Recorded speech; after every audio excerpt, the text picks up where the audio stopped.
I think Noom has always been in this really interesting spot because it kind of saw the failures with the US healthcare system. Specifically, that it's not a healthcare system, it's a sick care system. You kind of come to it when you're broken in one form or another. It's an expensive intervention. It does lead to longevity gains.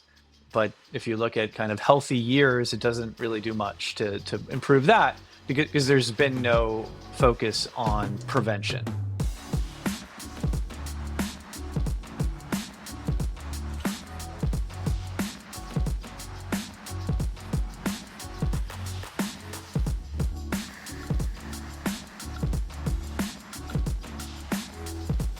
Welcome back to the Fitt Insider Podcast. I'm your host, Joe. Today I'm joined by Geoff Cook, CEO of Noom.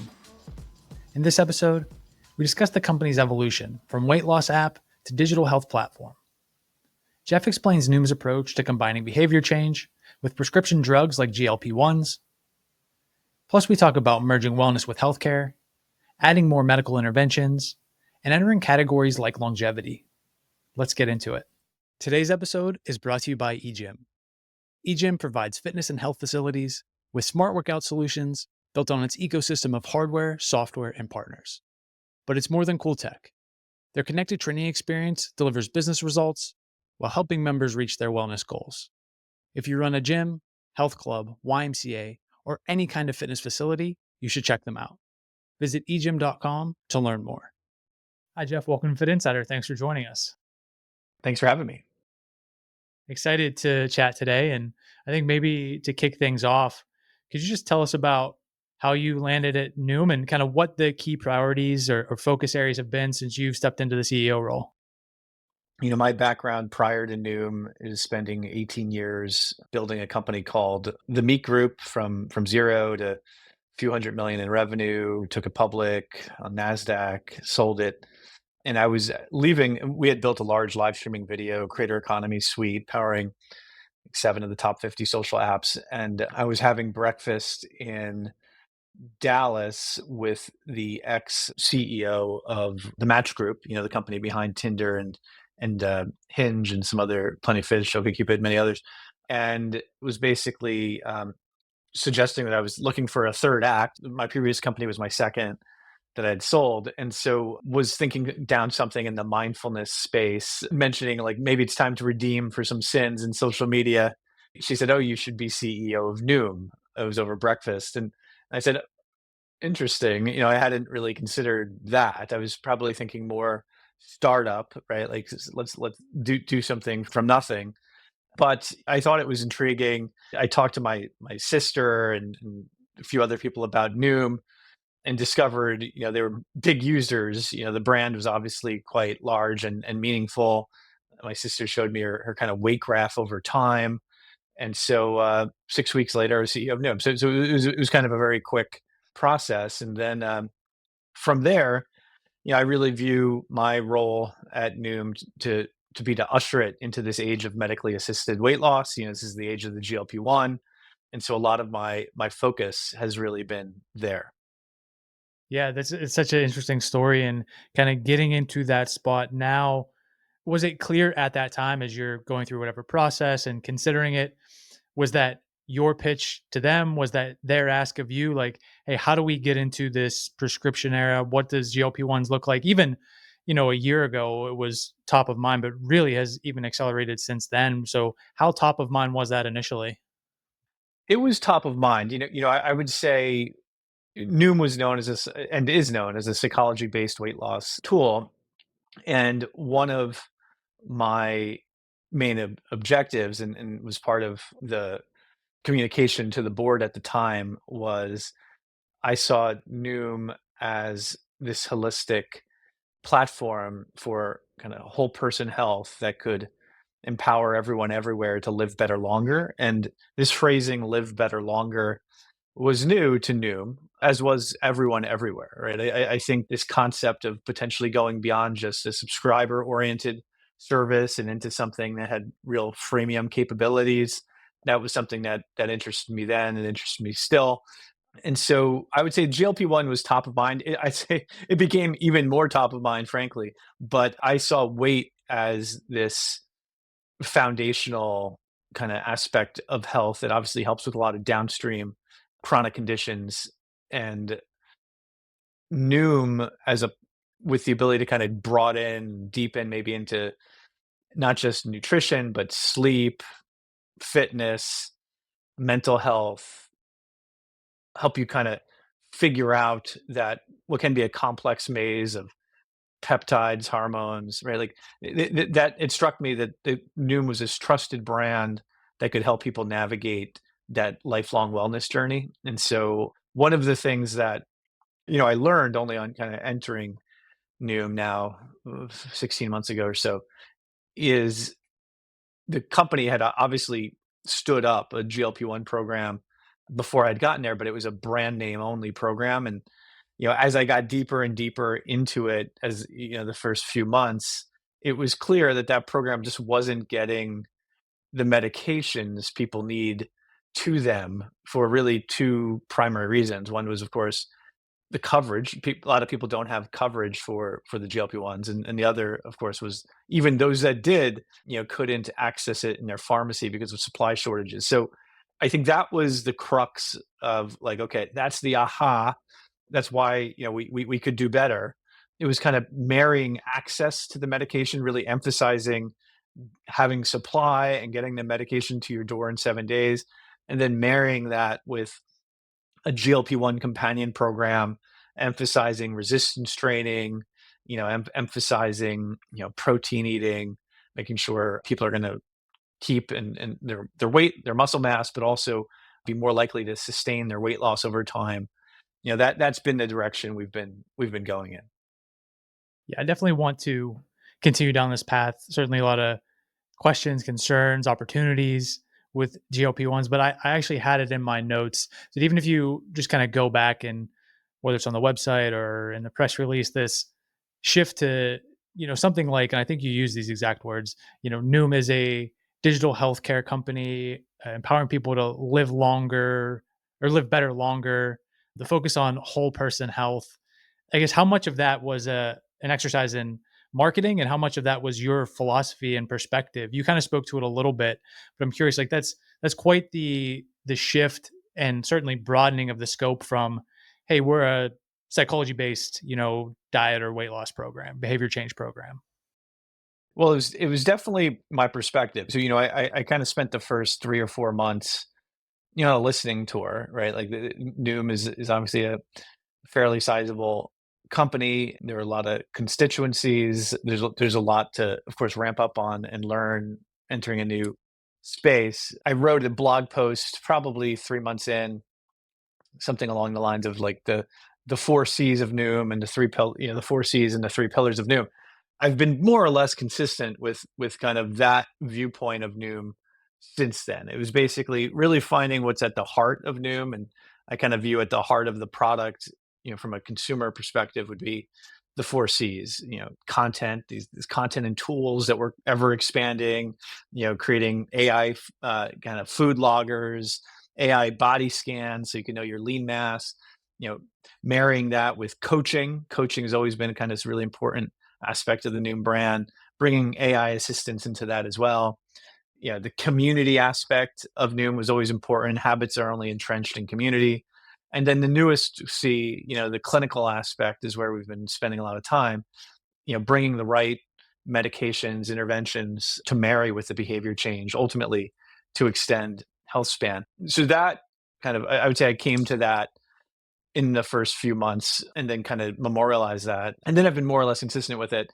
That was kind of the key aspect of the journey, was kind of making that clear. And then kind of once having done that, it became easier then to map the whole organization to the four C's. So basically took the focus areas that we had, which are 10, reduce that to the four C's, put someone in charge of each C, ultimately brought in 120 people or so. And through kind of I come from this kind of product strategic background, kind of moved Noom from uh, doing a lot of kind of optimizations of the mousetrap, which of course is quite strong and well optimized, but to be also capable of transformative innovation in new areas. And so that was we're in the middle of that journey right now. Yeah, certainly evolving the platform, broadening that scope, as I mentioned. And then I think this is actually in some of the material as well, like innovation as a focal point. And what you're talking about speaks to that a lot. There's, as you make this transition from, and maybe it wasn't thought of this way, but I think maybe externally or just how people think about wellness, right? This kind of diet, weight loss, nutrition falls more into the wellness world. And of course, now you're talking a whole lot more about clinical prescriptions, healthcare. Has that been a challenge to navigate that? Where do we fall? How do we think about that? And maybe even the brand itself, maybe a little more in the wellness world, and certainly now taking a much bigger leap into healthcare. How do you think about straddling that line, or even where you fall in that landscape?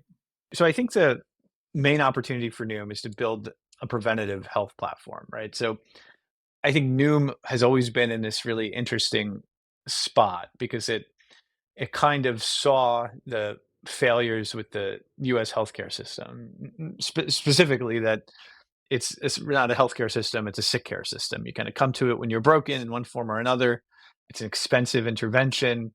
It does lead to longevity gains, but if you look at kind of healthy years, it doesn't really do much to improve that because there's been no focus on prevention. And it's a difficult area to focus on because it's not where the dollars flow. But that is where Noom historically focused with this really powerful message, right? Noom has always had this kind of holistic approach to health. And so to be able to marry behavior change, diet, exercise with medical interventions, like that's what we think the future of health looks like. And so, I think those things go hand in hand and naturally. Like if I fast forward 5 or 10 years, I can't imagine people will start a weight loss journey without a medication, right? Like it may be a question of which medication and what price point, and combined with lifestyle change. We looked at some data recently, something along the lines of 85% of people who want to start a GLP-1 also expect some form of behavior improvement. Like they want to make it a focus. And the reason it works so well, like hand in glove, kind of, is when you start a weight loss journey with Noom, and let's say in a traditional sense, where you have no intervention, no medical intervention at all, no medicine, it's just behavior change. The people who stick with the program the best experience the best weight loss in the first month. And so that becomes self-sustaining, right? So if you're being rewarded for your work, you'll put more effort into it and you'll be more likely to stick with it. If you can combine the medication with the behavior change, you're going to get pretty reliable weight loss, especially in the first few months. And if you're also doing these healthy habits, whatever they might be, what you see is a higher likelihood to stick with the habit. And interestingly, as well, and we've shown this through data, a higher likelihood to stick with the medication. Like we actually show a persistence benefit in Noom plus a GLP-1 than on the GLP-1 alone, a persistence to the med. And so that was interesting. That you could imagine that going potentially either way. But this platform that kind of really unifies behavior change with a medication, that's a huge opportunity. And that's the one we're kind of building towards. Yeah, to hear you talk about it, if you just kind of read the headlines, there's obviously a lot of debate around who should be on these drugs, who's paying for them, what about the role of willpower, and how do all these kind of, is it safe? How safe is it? Even recognizing they've been around for decades at this point and have a lot of, clinical backing and efficacy. But it sounds like you're already at like, this is here, this is the future, this is a foregone conclusion, and now we're just kind of building around that. So how do you, at the same time, hey, say this is already done and happening, and so this is the direction we're going, while kind of mitigating some of the risks or arguments, concerns that are happening in the here and now?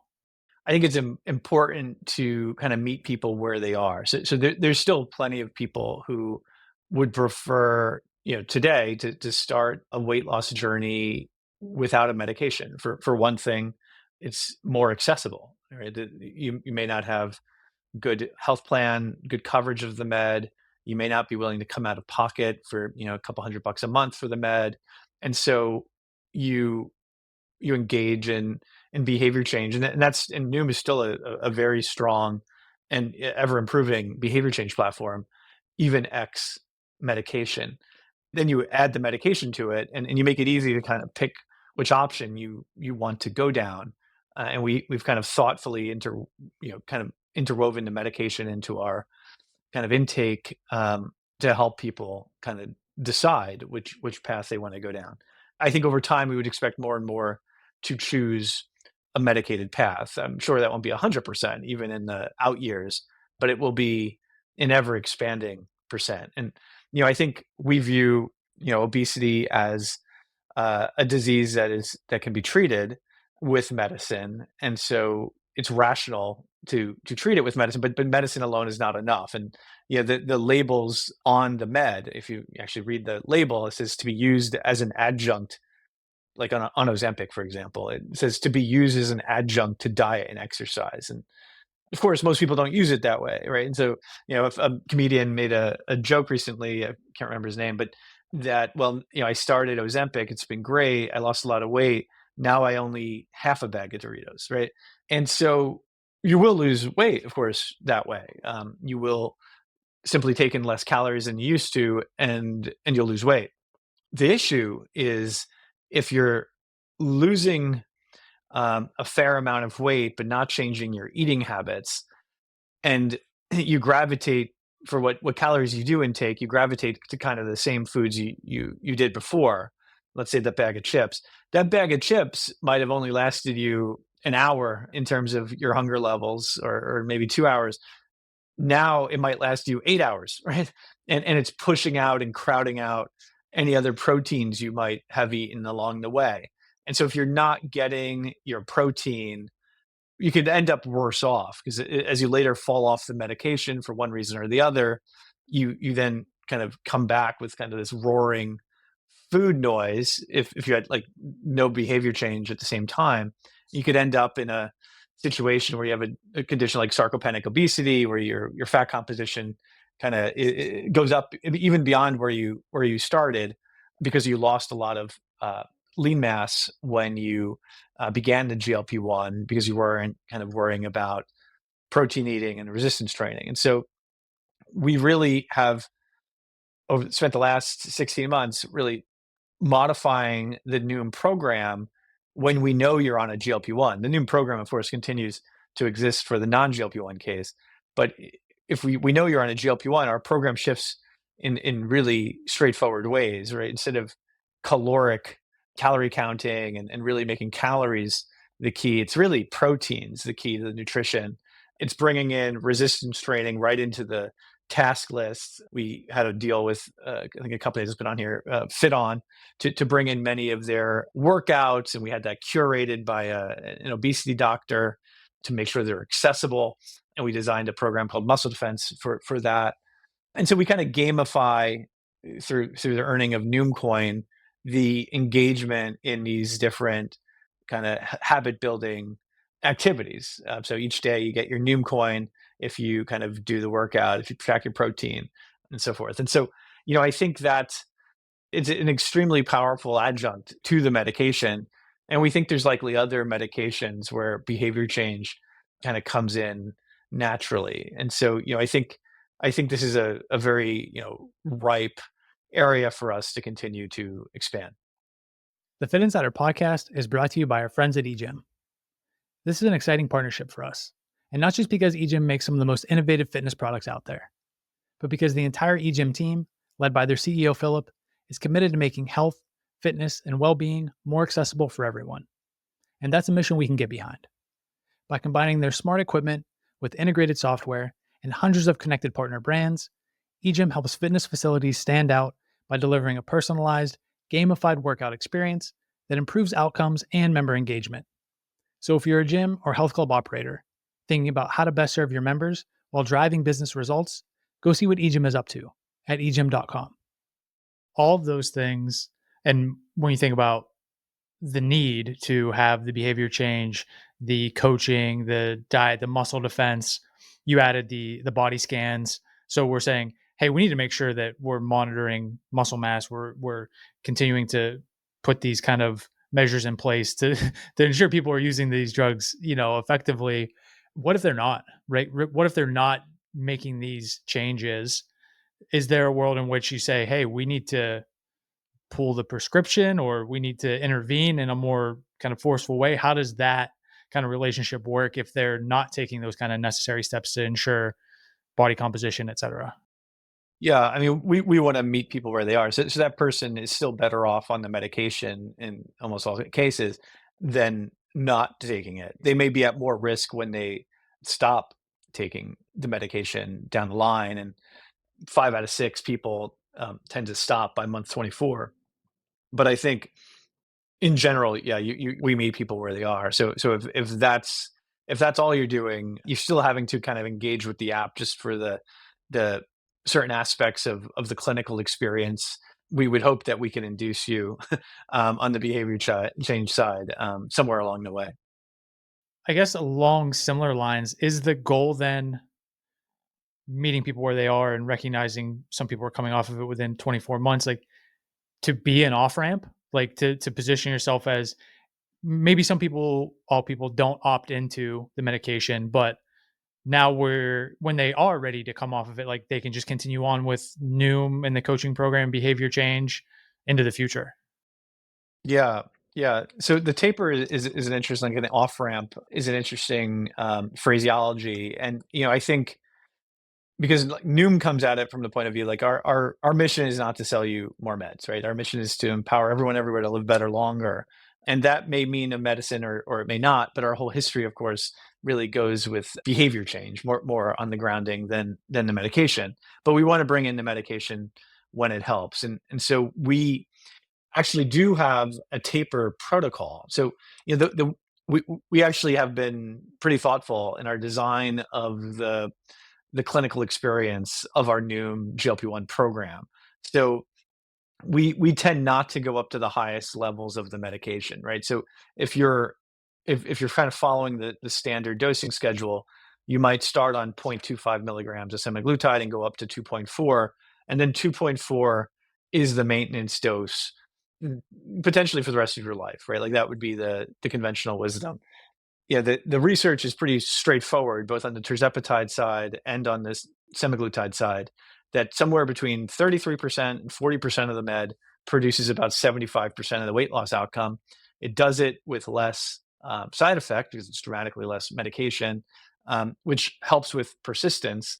And then when you later hopefully taper off it rather than just stopping all at once, but you never got up to those extreme doses, and so your food noise maybe doesn't come roaring back as much. And when we look at certain studies, maybe familiar with the one out of Epic, the big EMR system, they did a real world analysis that basically showed like 30,000 people what happened 12 months after medication removal for GLP-1. And what was striking, and this didn't include behavior change, it was real world. It was just like, what did they see without necessarily imposing any filter? And 56% of the people kept the weight off or lost more weight 12 months later. And that caused a little bit of a ripple, in people's expectations, because the pharma studies, of course, are designed in such a way to ensure certain outcomes. And so they chose a 38 median BMI, which is relatively high BMI for a median. It's a 95th percentile US BMI, and chose people who failed a diet. So when and then titrate people up to these very large doses, and then when they stop it, of course the food noise comes roaring back, and you regain the weight. And so that's exactly what they found. And so that's kind of the reason for this disconnect between kind of real world data and kind of the surmount study and the step study. They're just looking at different populations. When it comes to increasing access, a big conversation around that has been the compounded GLP-1s versus the kind of FDA approved and on brand versions, or brand name versions rather. How have you navigated this? Like this, it's obviously, very kind of, it's both complicated and hotly debated right now. And you have a lot of folks, especially in like the telehealth space, pushing full steam ahead down the compounded route. There's drug shortages that are no longer shortages, and pharma pushing back on that, and your consumers who are already paying a certain rate, your users rather. So a lot of different stakeholders and moving parts. How did you land kind of at Noom's strategy, and do you anticipate that shifting? You're right. It's a super murky area. Like the crystal ball, it's hard to say what 12 months with regulatory frameworks will look like. There's so many different moving pieces. Now there's even a new administration. And so what will happen to some of these kind of existing frameworks? There is a great deal of uncertainty is the reality. I think the way we looked at it was I inherited, coming in a brand name med program, and we continue to have that brand name med program. But we saw that only about 10% of people could actually access the medication who came through that program because of the shortage and because of the lack of coverage. And in the lack of coverage case, the extremely high cash pay price of like $1,300, list. And so we came at it from we said, well, in this framework, during a shortage, right? There's a FDA framework for allowing 503A and 503B pharmacies to compound these medications and create essential copies. And so we kicked the tires on a number of these A's and B's. Ultimately, decided on a 503B outsourcing facility.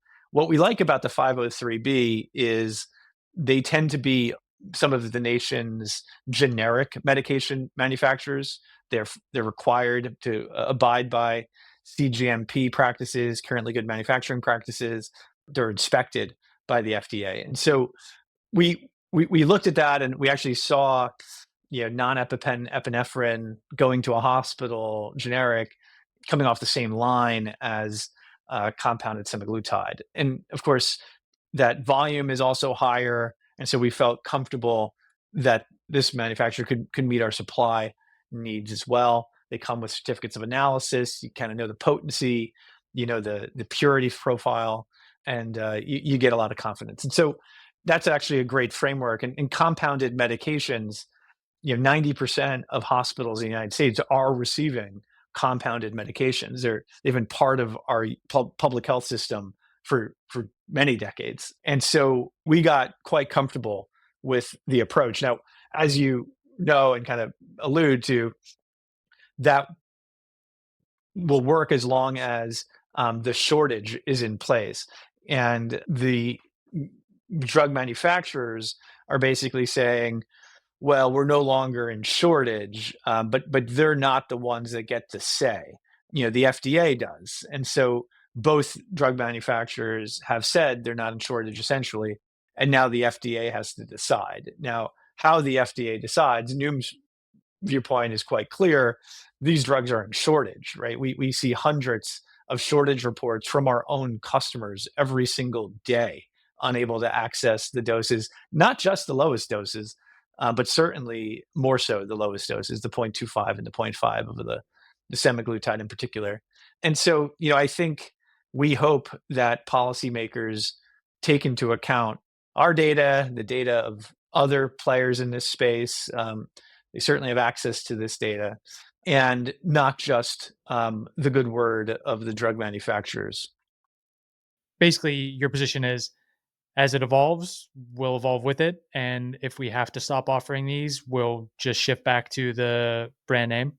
Of course, we're gonna. I mean, we already offer brand name medications, and of course, we're going to comply with any regulation that comes down the pike. And so, in a post shortage world, brand name medications, non GLP-1 anti obesity medications, but also non-essential copy GLP-1 medications, all are part of the potential framework. And at the end of the day, so long as there's a very clear individual patient benefit conveyed by either a dosing strategy, so some folks can't tolerate the high doses, or potentially a formulation strategy. Some people can't are needle averse and prefer an oral. There remain non-essential copy exemptions even in a post-shortage world. So we're exploring those. We're certainly exploring other alternatives, and of course we'll continue to look down the branded medication program. The reality is the branded med program. You know, it's expensive right now. I do see a future in which those prices come down and become more accessible to people in the United States. And this really is a people in the United States issue, right? Like the drug costs $150 in London, or something like that in Germany, something like that in Sydney. The same medication costs 10x that here. Um, I think so long as that remains true, you're going to have kind of an access issue. But I do think that like by 2028, 2029, you're going to see other GLP-1s actually hit the market, and you're going to see prices start to fall considerably as soon as that happens. And then hopefully by 2030, you see generic compounded, or you see generic semaglutide. It depends on how all that patent litigation, of course, goes. But that would be around the time that you should expect to see that. So, I think over time it naturally improves, but over the next 3 to 5 years, it's really going to be kind of evolving with the landscape. And there's a lot of different areas where the FDA can rule. Right, the FDA can basically suggest that they can look at a bunch of data and conclude that we're still in a shortage because the medications are hard to access in many different areas of the United States, and so the shortage could persist. You could also demand is one of the factors the FDA can take into account. I think there's 7, but that's one of them to take into account. And it's not clear, of course, demand for what, but demand for the compounded versions of these products at like accessible price points is certainly an interpretation it could avail of if it was not wanting to have, we estimate 1 to 2 million Americans lose access to their medications virtually overnight, which is basically what we're talking about, right?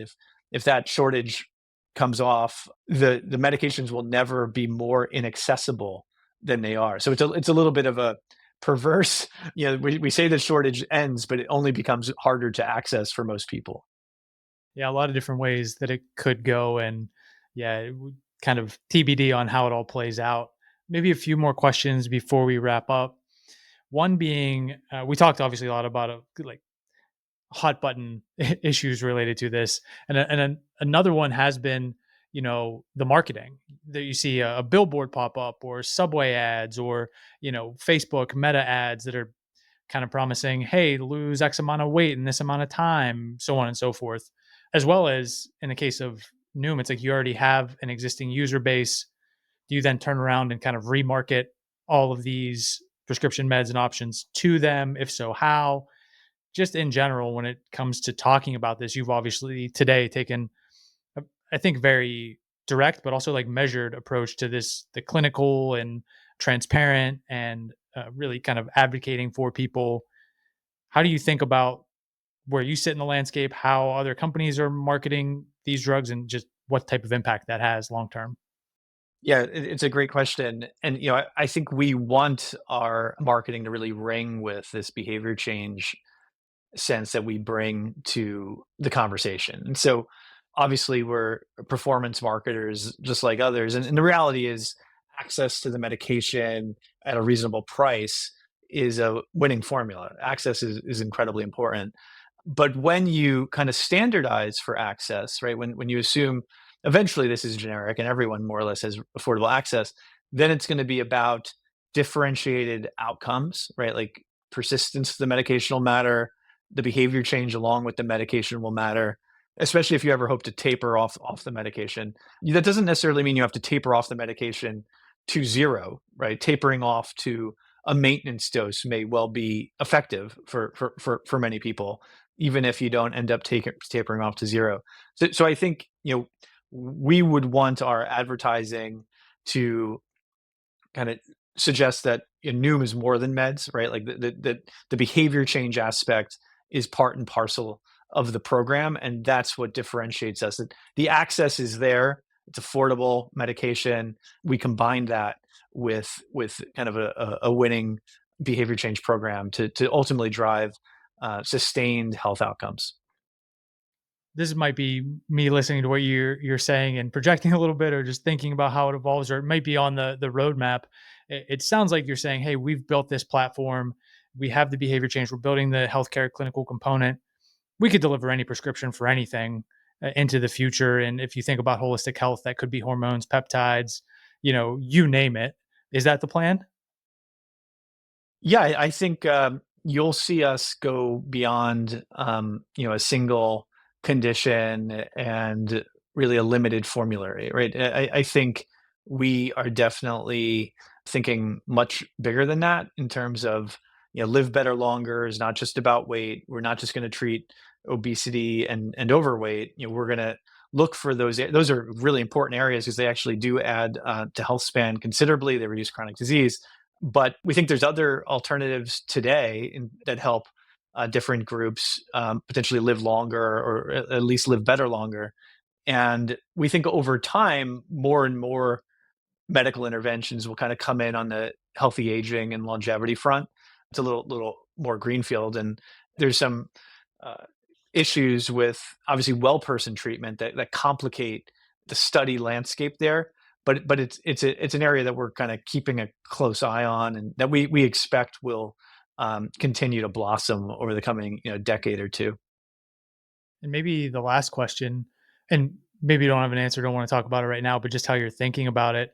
The kind of obvious next step would be potentially going public. You previously have taken a company public. When you look at, if you think of them as competitors or just even comparables, a Hims opted to go public and is doing quite well.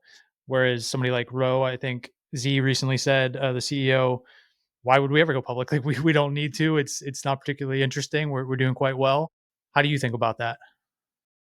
It's a good question, and the board is obviously thinking about that question. I think, and I have a lot of respect for actually both the companies you mentioned, Hims and Row.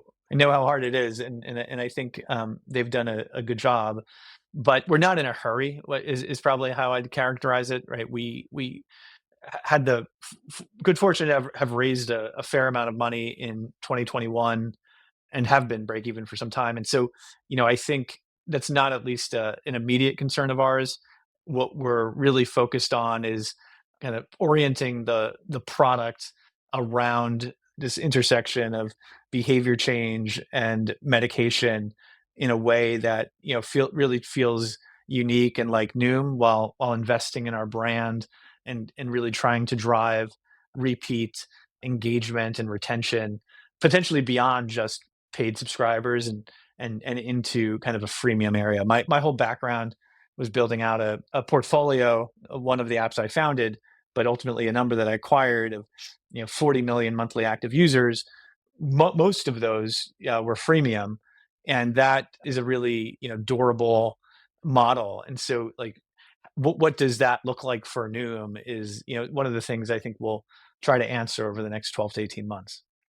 Yeah, just looking forward, a lot to look forward to, a lot of opportunity, a lot of potential shifts in the landscape. So we appreciate you making some time to chat with us today.